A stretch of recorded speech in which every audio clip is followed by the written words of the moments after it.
शोहरतें जिनकी वजह से दोस्त दुश्मन हो गए हैं, ये सब यहाँ रह जाएंगे, मैं साथ क्या ले जाऊंगा। मुस्कान जो है बहुत बड़ी चीज है। पसंद कुछ और है पर कुछ जिम्मेदारियों के लिए से कुछ और करना पड़ता है। अब ऐसा था, रात में कम्बल ओढ़ के रोते थे। मैं 5 क्लास तक ही पढ़ा हूँ। अब कौन सी एक सपने की जिंदगी जीने के लिए बॉम्बे आए थे? आदमी जिम्मेदारियों से जो है ना वो मजबूर हो जाता है। बहुत सारे सवाल आते थे, लेकिन बताऊं किसको, अपने आप में ही बोल के रह जाता था। आप टूट रहे हो या आप बन रहे हो? वाइफ को फिर कैंसर हो गया। पृथ्वी की कुछ कहानियां बताइए। पृथ्वी थिएटर जो है कलाकारों की जड़ है।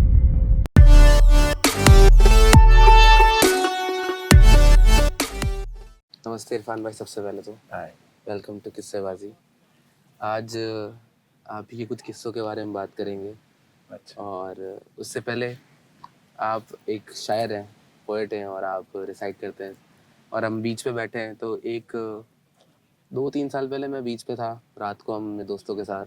तो मैंने कुछ लिखा था, अगर इजाज़त दो मैं आपको सुना सुनाइए सकता हूँ। सुनाइए। तो पहले आपको कॉन्टेक्स्ट दे सकता हूँ। तो अगर अपन पानी के पास खड़े होते तो लहरें आती है, फिर नीचे खड्डा हो जाता है पैर और वापस से जाता है, खींच रहा है वो आपको। खींच रहा है ऐसा हाँ, लगता है। हाँ। तो लिखा था उसके ऊपर कि तेरा प्यार उस मिट्टी की तरह था जिसे वक्त ने बहा दिया।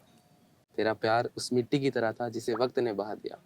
गड्ढे तो दिल में हुए थे, तुमने उसी में दफना दिया। बहुत अच्छे। तो कैसी रही आपकी ये जर्नी और कहाँ से आप आते हैं? आपने बताया अभी आप यूपी से बिलोंग करते हैं, पर वो बॉम्बे आने तक का सफ़र, यूपी से बॉम्बे आने तक का सफ़र कैसा रहा? ऐसा है ना कि हमारे जैसे पिताजी बाप थे, तो वो जो है उनके भाई यानी हमारे चाचा, हाँ। तो ये बॉम्बे में करीब 60-65 साल से हैं। अच्छा, तब से ही हो? तब से हैं। तो क्या जब एक एक जनरेशन मतलब आते रहते, जैसे अभी चाचा चाचा लोग मुल्क में चले गए, फिर हाँ। हम लोग यहीं रह गए थे। तो हमारे बाप जो थे यहीं पे थे, फिर वो नहीं रहे। जो मेन रहते हैं जैसे चाचा चाची खाला खालू, मेन जो रहते हैं ना, तो हाँ। वो रिश्ता थोड़ा अलग रहता है। अब उनके बच्चे आ गए, अब वो तो चले गए, समझो हाँ। गुजर गए। लेकिन क्या है, बच्चे रहते हैं, लेकिन क्या है, कहीं जाने में हमको मिलने में थोड़ा एक वो झिझक लगती है कि भाई उसके घर में क्या हालात हैं, हम्म। कैसे है, अपन जाएंगे, उन लोग मतलब उस हिसाब से हैं कि नहीं है। तो ऐसा है। फिर बॉम्बे में ही हम लोग मतलब रह गए। हालांकि सब रिश्तेदार हैं वहाँ पर, हाँ। लेकिन क्या है, जाना होता है कभी कदा, जैसे शादी पड़ गई किसी की, शादी में चले गए, छुट्टियों में कहीं भी? छुट्टी में चले गए, तो ऐसा होता है। तो मेन अभी समझो बॉम्बे के ही हो गए हैं। अब तो आप बॉम्बे के और आपको तो सब बॉम्बे के हाँ मानते जानते हैं। हाँ। तो बॉम्बे किस सपने से आए थे और क्या सोच के आए थे कि यार अगर बॉम्बे जाने का? क्योंकि बाहर से कोई भी अगर बॉम्बे को देखता है तो उसे एक आलीशान या एक सपनों की जिंदगी दिखती है। तो आपका क्या सपना था और आप कौन सी एक सपने की जिंदगी जीने के लिए बॉम्बे आए थे? ऐसा तो मैंने कोई सपना नहीं देखा था, हाँ। लेकिन क्या है, आदमी की जिंदगी में ऊपर नीचे यानी अब वो चलता रहता है। होता रहता है, दुख हाँ, सुख तो वो तो चलो सही है। हाँ चलते रहता है। तो ऐसा था कि मैं जब मैं 5 क्लास तक ही पढ़ा हूँ। 5th क्लास तक ही पढ़े आप? 5 क्लास तक पढ़ा हूँ और मैं उर्दू मीडियम से पढ़ा हूँ। हाँ। मैं उर्दू मीडियम से पढ़ा हूँ।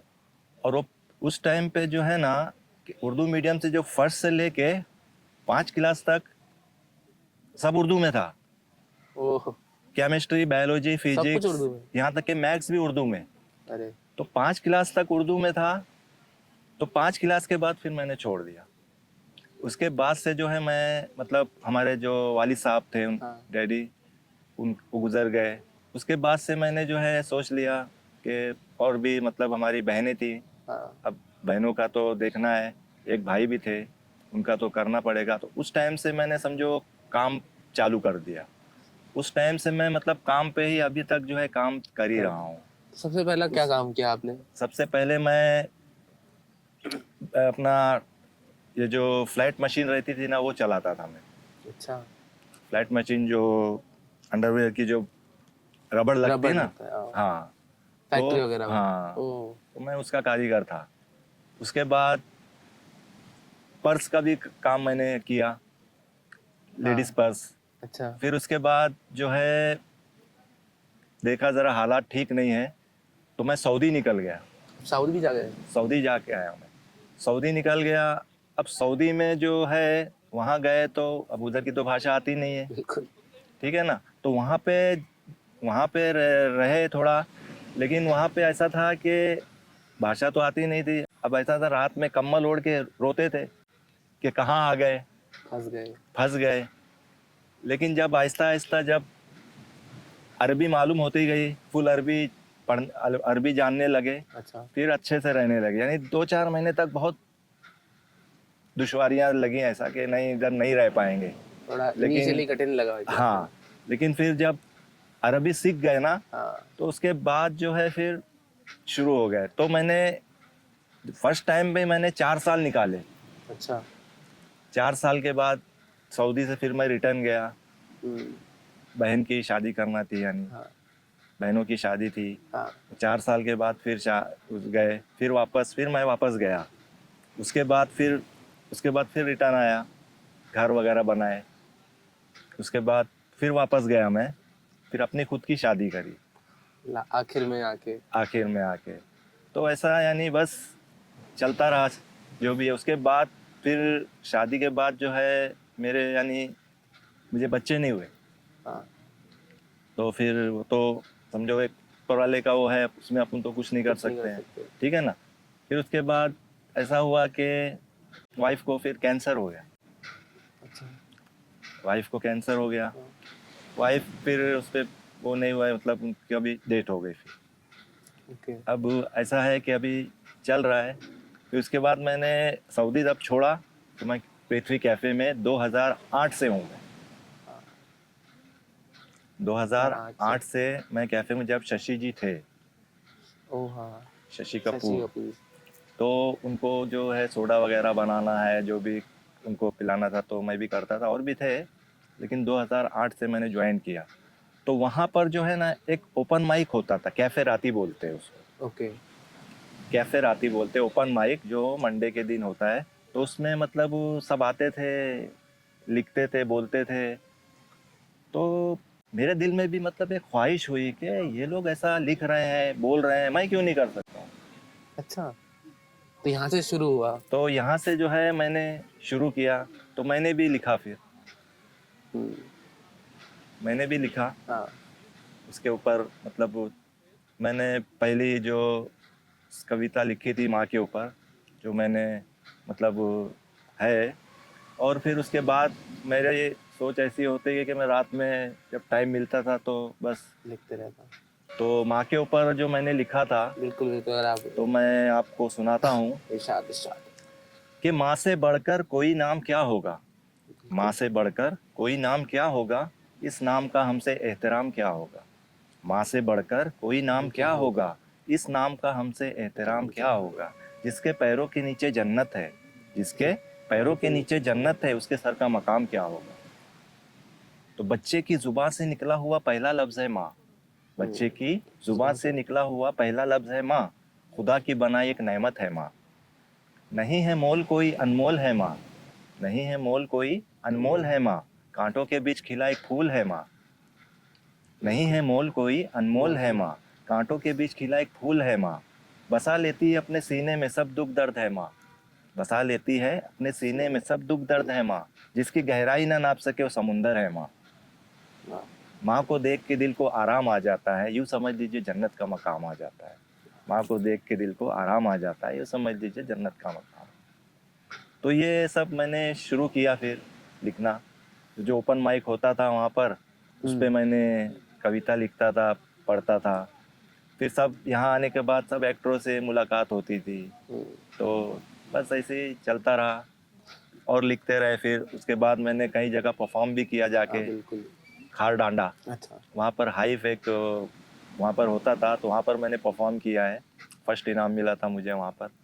बहुत और खार में ही हैबिटेट है, हैबिटेट। हाँ, हैबिटेट को तो हैबिटेट है, वहाँ पर भी मैंने परफॉर्म किया है। आई बार बैंड्रा में है, हाँ। आई बार में मैंने उसमें भी परफॉर्म किया है, उसमें भी मुझे इनाम मिला था। बस ऐसे ही चलता रहा, बस अभी ऐसे ही चल रहा है। अभी जो है कैफ़े में ही सब, उधर ही। वहीं पे सब रहता है। नहीं, काफ़ी अच्छा आपने ये जो बताया कि आप 5th क्लास के बाद ही आपकी जो ज़िंदगी की कठिनाइयाँ थी वो शुरू हो गई थी, कि एक जिम्मेदारी आ गई थी आपके जिम्मेदारी कंधों के पर ऊपर। हाँ तो उस छोटी उम्र में जिम्मेदारियां आना, तो कभी कभी कहते हैं कि आप उम्र से जल्दी बड़े हो जाते हैं। हाँ तो आपके साथ भी ऐसा ही कुछ हुआ है कि आप उम्र से पहले ही बड़े हो गए? तो क्या वो बचपना, या बचपन जो होता है आप बच्चे में देखते हैं, आप उसे खेलते हुए उसे बेफिक्र देखते हैं, तो आप उसे मिस करते हो, याद करते हो कभी कि यार ये तो होना चाहिए था, मैं भी? हाँ, लेकिन अब जो है हालात देख के सब वो करना पड़ता है ना। बिल्कुल। क्योंकि अगर मैं सोचूंगा मैं भी बच्चा हूँ, मैं भी खेलूँ कूदूँ, तो लेकिन सामने जो है हाँ। वो भी देखना है, जिम्मेदारी है। अब अगर घर में मेन मेन जो है अगर वही नहीं रहेगा तो फिर कैसे चलेगा? कैसा चलेगा घर। तो ऐसे कुछ, अगर आप कंफर्टेबल हो तो ऐसे कुछ किस्सा या कहानी या ऐसी कोई घटना जो, जिस आप सऊदी में थे, जब आपने बताया कि कितनी डिफिकल्टी थी, हाँ। या फिर जब ये डिफिकल्ट फेस चल रहा था आपकी लाइफ का, तब एक ऐसा ख्याल आना कि यार मतलब क्या कर रहे हैं, मतलब क्यों है ये, अब मेरे साथ ही ऐसा क्यों हो रहा है, अपने आप को, अपने आप से इतना सवाल करना? बहुत सारे सवाल आते थे, लेकिन बताऊं किसको, अपने आप में ही बोल के रह जाता था। क्योंकि उस टाइम पे तो कोई कोई सुनने सुनने वाला वाला नहीं नहीं। था। जो करना है हमको ही करना है। उसमें मैंने सोचा कि बहुत कि मैं लिखूं, मैं लिख के आगे बढ़ूं। लेकिन कैसा होता है ना कि आदमी जिम्मेदारियों से जो है ना वो मजबूर हो जाता है। अब ऐसा है, कहीं कहीं पे ऐसा होता है कि उनके पीछे बैक सपोर्ट रहती है, बिल्कुल।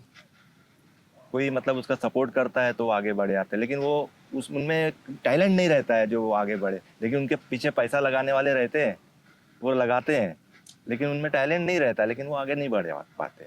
हाँ। अब यहाँ ऐसा है कि अपने पास तो कुछ है ही नहीं, जो करना है खुद को ही करना है, तो ऐसा रहता है।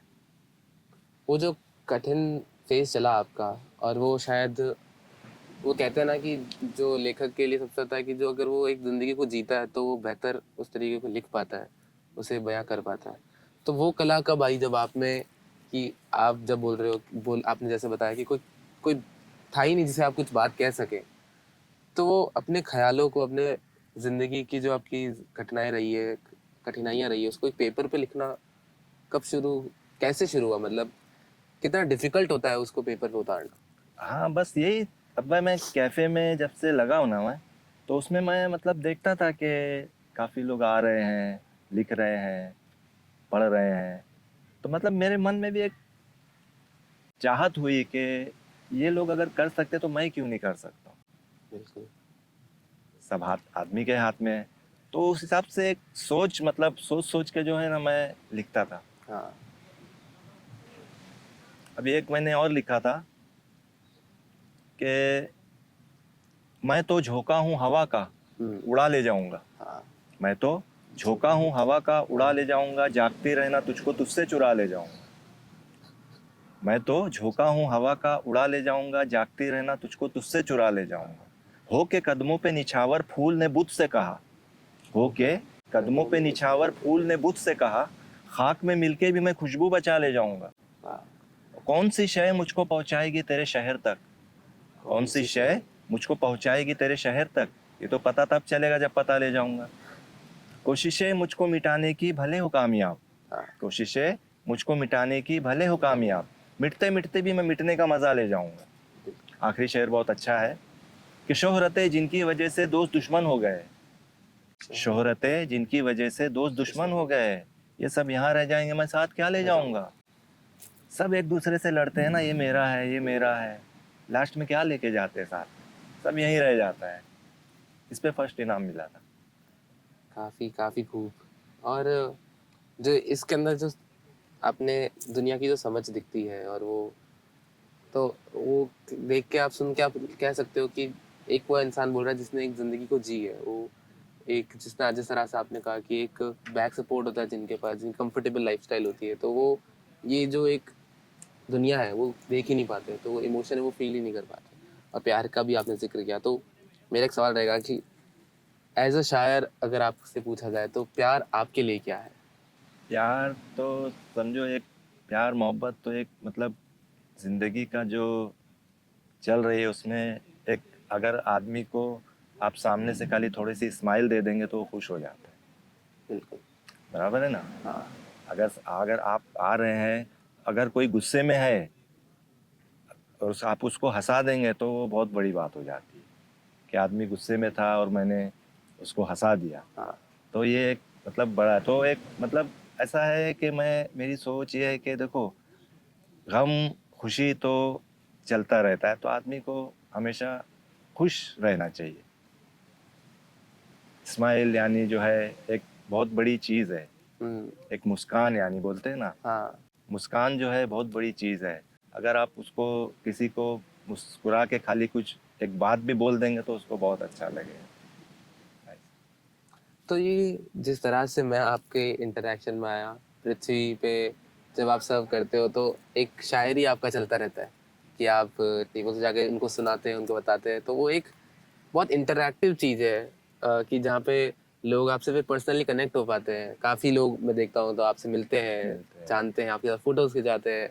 और तो ये आइडिया कब आया कि यार ऐसे करते करते मुझे ऐसा करना चाहिए? आइडिया नहीं आया, बस देखो ये एक मतलब एक वो है यानी बोलते हैं ना कि एक मोहब्बत। हम्म। ना ना मुझे वो कुछ दे देते हैं, ना मैं उनको कुछ दे पाता हूँ। हाँ। इसको एक प्यार बोलते हैं, मोहब्बत। ये प्यार है यानी, बिल्कुल। क्योंकि मैं तो सिर्फ उनको काम करता हूँ, वहाँ पर मैं हूँ, ठीक है ना। और ये प्यार है उनका, खाली प्यार मोहब्बत से जो है वो मिलते हैं। और अगर हम काम जहाँ करते हैं तो समझो दो घर है। एक बिल्कुल। एक घर हम अपने रहते हैं, एक घर यहाँ यहाँ काम काम करते हैं, वो भी करते हैं। हमारा घर है। तो अपने घर में अगर कोई मेहमान आ रहा है तो उसको प्यार से मोहब्बत से उसकी इस्तकबाल करते हैं, मिलते हैं, उनसे बात करते हैं। पृथ्वी की कुछ कहानियां बताइए। आप 2008 से इससे जुड़े हुए हैं, तो और अभी क्या डिफरेंस देखते हैं अलग अगर देखा जाए तो? 2008 से जो मैं पृथ्वी में हूँ, तो उस टाइम पे हमारी एक दिन की सेल जो है ना, 30,000 40,000, हाँ। उस टाइम पे ये सेल था। और अभी इस टाइम पे 4 लाख, हाँ। 1 डे 4 लाख, 3 लाख सेल है। बीच में चलता रहता तो वो हिसाब से यानी पहले का जो था, अभी जो है मतलब बढ़ता रहता है ना। है। वो एक पृथ्वी तो एक कल्चर की तरह है हाँ कि थिएटर, और कितना फेमस थिएटर है, और हाँ, सारे फिल्म स्टार्स और सभी जो आते भी रहते हैं, उस मिलते रहते हैं। कलाकार है, तो एक बार पृथ्वी पे आना। मतलब कलाकारों की एक जड़ है वो। बिल्कुल। पृथ्वी थिएटर जो है, हाँ। कलाकारों की जड़ है, वहीं से सब उठे हुए हैं। ओमपुरी, हम्म। राजपाल यादव बिल्कुल। एंड मकरंद देश पांडे, देश पांडे से। मिस्टर नसरुद्दीन शाह, हाँ। सब एक जड़ है यानी वहाँ पे। और वहीं से सब जो है फेमस भी हो। आपका सबसे फेवरेट इंटरेक्शन कोई सेलिब्रिटी के साथ क्या था? ऐसे तो उस टाइम पे मैं मतलब अनिल कपूर का फैन था। अनिल कपूर की मैं जब उस टाइम पे, जब ये तेज़ाब वगैरह फिल्म निकली थी हाँ। अनिल कपूर की, तो वो माहिम में ही उसका वो हुआ था, डांडिया खेलते हैं उसमें माहिम का शॉट अच्छा। है। तो उस टाइम पे मैं वहाँ पे था। अच्छा, उस शॉट जो वो शूटिंग हो वो रही थी। शूटिंग हो रही थी, उस टाइम पे मैं भी डांडिया खेल रहा था वहाँ पे, लेकिन बस मेरा आया नहीं, अच्छा। काट दिया गया।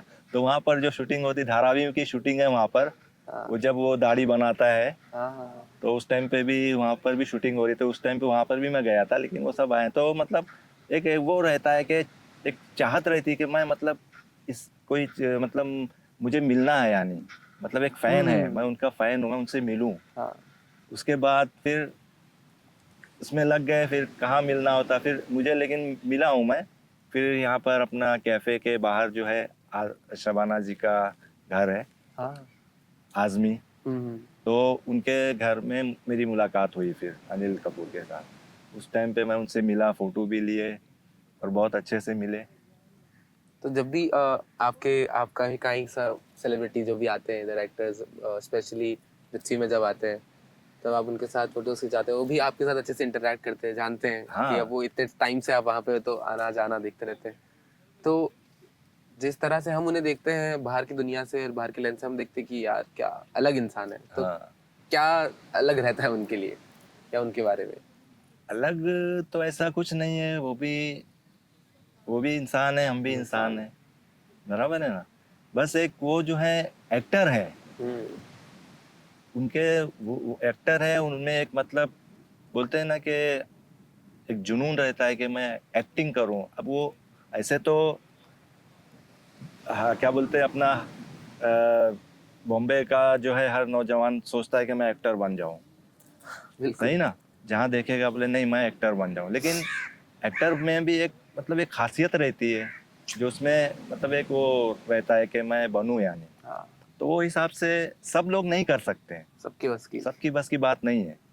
तो उस हिसाब से जो है सब सोचते हैं कि मैं करूं, लेकिन उसके लिए बहुत बोलते हैं ना कि पापड़ बेलना पड़ते हैं, क्या क्या करना पड़ता है बहुत सारे। यानी यानी सोचते हैं ना कि मैं बस बन जाऊं, यानी एक ही बार में नहीं होता है ना। वो डेस्टिनेशन पसंद है, उसका सफर जो कठिनाइयों के साथ भरा रहेगा कि ऑडिशंस पे जाना, रिजेक्ट होना, हाँ वो नहीं चाहिए। वो और बस एक्टर बना दो कैसे हाँ, ना। बस एक्टर बन जाए खाली। तो ज़्यादा लंबा ना खींचते हुए आपसे आपके बारे में बात करना चाहूँगा। तो काफ़ी ही डिफ़िकल्टीज आपने देखी और अर्ली डेज के अंदर ही, जहाँ से आपने फिर से काम शुरू करना शुरू किया, उसके बाद छोटे छोटे काम, फिर सऊदी गए, वहाँ से आपने अपनी परिवार की जितनी जिम्मेदारियाँ हो सकती है वो सारी निभाई। और उसके बाद अ, जब आपकी वाइफ का देहांत हुआ और वो तो अभी हुआ। वो सब कुछ भी फेस करना पड़ा जब आपको, तो कैसे एक क्या क्या दिमाग में चलता था कि आप टूट रहे हो या बन रहे हो? नहीं, एक्चुअली आदमी के साथ अगर कुछ हादसा हो तो समझो एक टूट ही जाता है वो, बिल्कुल। कुछ कुछ वक्त के लिए, हाँ, कुछ वक्त के लिए, कुछ टाइम के लिए समझो वो एकदम टूट जाता है। लेकिन फिर उसको एक मतलब वो होती है ना कि अंदर से उसको एक मतलब वो जागता है कि नहीं मुझे कुछ करना है अभी भी। अगर मैं टूट गया तो फिर गया, अगर अगर कुछ करना है तो टूटना नहीं है। तो कुछ वक्त, कुछ टाइम, उसके लिए टूट जाता है वो, लेकिन फिर से सही हो जाता है। जिंदगी को कैसे देखते हैं आप? क्या कैसे जिंदगी को जीते हैं या जीना चाहेंगे? बस हंसी खुशी जो गुजर जाए उसी को जिंदगी बोलते हैं। कोई उससे मैंने बताया ना कि आदमी के अगर कोई आए तो आप उससे खाली हंस के बात बात कर कर दो, दो? यही एक वो है। तो भी बस जिंदगी की फिलॉसफी एक ही कि बस हंसते रहो, हंसते रहो, लोगों को भी हंसाते रहो। लोगों को हंसाते रहो, खुश रखो, सबको खुश रहो। गम और खुशी तो चलता रहता है। आखिर में बस एक सवाल यही आता है कि आपने इतनी अपनी जिंदगी से सीख ली है। लोग या तो पढ़ पढ़ के सीखते हैं या जी जी के सीखते हैं। और आपके केस के अंदर जब देख के लगता है, जिस तरह से आप बात भी करते हैं, जिस तरह से आपकी शायरी में मुझे लगता है कि आपने देख देख के वो जी जी के ज़िंदगी को सीखा है, समझा है, जाना है। तो एक एक या दो एक कोई ऐसी लाइफ के लिए टिप या कि एक एडवाइस जो आप यूथ को दे सके, कि जो अभी हर छोटी छोटी चीज़ से परेशान हो जाता है, यार मुझे मेरे सपनों के लिए कुछ करना है पर जिम्मेदारियां हैं मेरे पास कि मैं अपना सपना नहीं जी पा रहा हूँ। तो वो एक अभी एक ऐसा फेज चलता है जब वो एक युवा उस चीज़ों से जूझता रहता है कि उसे कुछ पसंद कुछ और है पर कुछ जिम्मेदारियों के लिए उसे कुछ और करना पड़ता है। तो उनके लिए आपके कुछ क्या कहना चाहिए? उनके लिए मैं तो यही कहूँगा कि अगर तुम्हारे पास जिम्मेदारी है लेकिन फिर भी तुम उस पर रहो, क्योंकि आदमी का टाइम जो है मतलब बदलते वक्त नहीं लगता है, हम्म, कब क्या हो जाए। बिल्कुल। किस्मत, हम्म, उसको किस्मत भी बोलते हैं आदमी की, बिल्कुल। कि आदमी के लक बाई चांस कहीं कुछ हो गया तुम्हारा, अच्छा भी हो सकता है हाँ, वो हिसाब से। तो लड़ना यानी करते रहो, बिल्कुल। ऊपर वाला कब तुम पे मेहरबान हो जाए बोल नहीं सकते। और अपनी तुम जो कर रहे हो करते रहो, बिल्कुल। उसको छोड़ना नहीं है। अब आपकी जो ये शायरी की जर्नी है वो कैसी चल रही है और आप उसे किस तरह से देखते हैं? बस यूं ही अभी जब भी वक्त मिलता है तो कॉपी और पेन है। पेन अपने आप ही चलने लगता है। जब वक्त मिलता है काम से, घर में बैठता हूँ, लिखता हूँ। सबसे आखिर में अगर आप बता सकें क्या लिखा आपने? अभी मैंने 4-5 लाइनों की पंक्तियाँ लिखी थी कि मैं कैसे समझूं कि तुम मुझसे प्यार करती हो। मैं कैसे कैसे समझूं कि तुम मुझसे प्यार करती हो। तुम देखती हो मुझको, तुम देखती देखती हो हो मुझको, मुझको इशारे किसी और को करती हो। मैं कैसे समझूं कि तुम मुझसे प्यार करती हो। मैं कैसे समझूं कि तुम मुझसे प्यार करती हो। व्हाट्सएप पे प्यार भरे मैसेज करती हो। व्हाट्सएप व्हाट्सएप पे पे प्यार भरे मैसेज करती हो। जब फोन करता हूँ तो काट देती हो। मैं कैसे समझूं कि तुम मुझसे प्यार करती हो। मैं कैसे समझूं कि तुम मुझसे प्यार करती हो जिस बात से चिढ़ मुझको, हो जिस बात से चिढ़ मुझको, वही बात बार बार करती हो। मैं कैसे समझूं कि तुम मुझसे प्यार करती हो। मैं कैसे समझूं कि तुम मुझसे प्यार करती ये तो काफी अभी की जेंजी के लिए आपने लेके आए। हो। बस thank you so much Irfan भाई, काफ़ी अच्छा लगा आपसे बात करके और आपकी कहानी जान के, क्योंकि हमने बस एक पर्दा ही देखा है आपका। जो भी आता है यहाँ पे एक पर्दा ही देखता है कि आप जहाँ लोगों को हंसाते हैं और अपनी शायरियों से उन्हें एंटरटेन रखते हैं और एक फैमिली की तरह, होम की तरह फील करवाते हैं। बट उसके पीछे की जो एक कहानी है जो आपने आज बताई, और उसके पीछे का जो एक सफ़र रहा है, जिस सफ़र से आप गुजरे हैं और आपने वो जिया है, उसको आपने शेयर किया, तो आई गेस अब अगर कोई अब इसे देखेगा तो और अच्छे से आपसे कनेक्ट कर पाएगा कि कहाँ से आप आते हैं, कैसी ज़िंदगी जी है और हो रहा है। बहुत बहुत धन्यवाद आपके यहाँ आने के लिए और ये आपकी कहानी share. Thank you so thank much. You.